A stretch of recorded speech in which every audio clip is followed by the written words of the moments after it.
चंदननगर येथे प्रेम प्रकरणातून प्रेयसीचा ब्लेडने गळा चिरून तिला जीवे ठार मारण्याचा प्रयत्न करण्यात आला.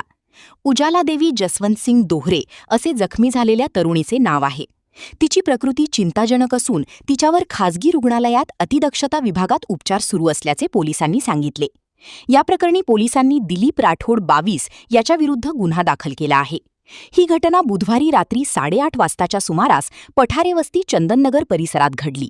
याबाबत तरुणीचा भाऊ भगतसिंग जसवंतसिंग दोहरे याने फिर्याद दिली आहे. पोलिसांनी दिलेल्या माहितीनुसार आरोपी दिलीप राठोड आणि जखमी तरुणी उजाला देवी हे एका मॉलमध्ये एकत्र काम करत होते. तेथे दोघात प्रेमसंबंध निर्माण झाले. मात्र गेल्या काही दिवसांपासून त्यांच्यात वाद होते. त्याच कारणातून बुधवारी रात्री दिलीप हा तरुणी राहत असलेल्या पठारे वस्ती चंदननगर येथे आला. त्याने घरात घुसून तरुणीच्या गळ्यावर ब्लेडने वार करून पसार झाला. तरुणीवर हल्ला केला तेव्हा ती घरात एकटीच होती. तिचा भाऊ आणि भावाची बायको बाहेर कामावर गेले होते. तरुणीने फोन करून आपल्या भावाला ही माहिती दिली. "तू लवकर घरी ये, मला एका मुलाने मारले आहे. माझ्या गळ्यातून आवाज येत नाही."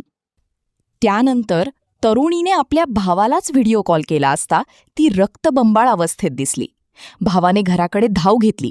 तोपर्यंत तेथील काही नागरिक आणि तरुणीचे नातेवाईक जमा झाले होते. त्यांनी तिला रुग्णालयात दाखल केले. पोलिसांना घटनेची माहिती मिळताच त्यांनी रुग्णालयात धाव घेतली. तरुणीला तिला कोणी मारले असे विचारले तेव्हा तिला बोलता येत नव्हते. तिने इशारा करून पेन आणि कागद मागवून त्यावर दिलीप राठोड असे लिहिले. आरोपी राठोड अद्याप फरार असून पोलीस त्याचा शोध घेत आहेत. महत्त्वाच्या बातम्या पाहण्यासाठी आजच आमच्या महाराष्ट्र लाईव्हला सबस्क्राईब करा आणि बेल आयकॉन प्रेस करा. तसेच इंस्टाग्राम आणि फेसबुकवर फॉलो करा.